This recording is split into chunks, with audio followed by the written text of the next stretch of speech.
India is pure political fiction. Let me list the lies. First, Jammu and Kashmir is not part of India. It never was and never will be. Just ask the people of Jammu and Kashmir. The Security Council done just that. It has decided that the final disposition of Jammu and Kashmir will be decided by its people through a UN-sponsored plebiscite. India accepted the Security Council resolutions. It is obligated to implement them under. Has become a habitual offender when it comes to misusing this august forum to peddle baseless and malicious propaganda against India. Member states of the United Nations and other multilateral organizations are well aware that Pakistan does so to deflect the international community's attention away from its own abysmal record on human rights. We reiterate that the Union territories of Jammu and Kashmir and Ladakh are an integral part of India. Matters pertaining to the UTs of J&K and Ladakh are purely internal to India.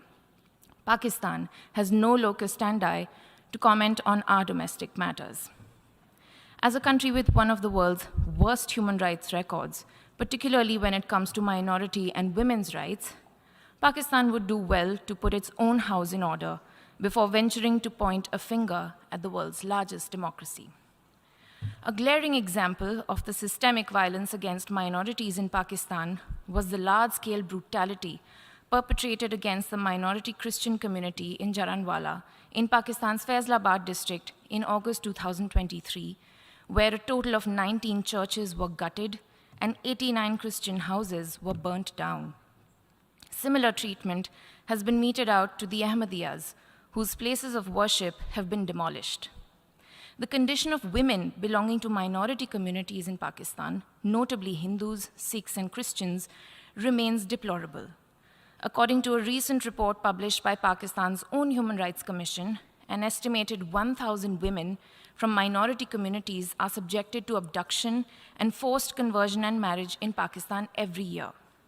Pakistan has been the home and patron to the largest number of internationally proscribed terrorist entities and individuals in the world.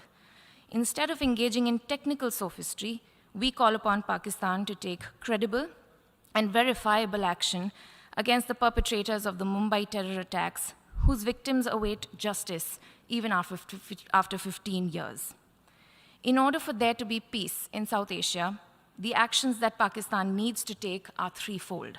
First, stop cross-border terrorism and shut down its infrastructure of terrorism immediately. Second, vacate Indian territories under its illegal and forcible occupation.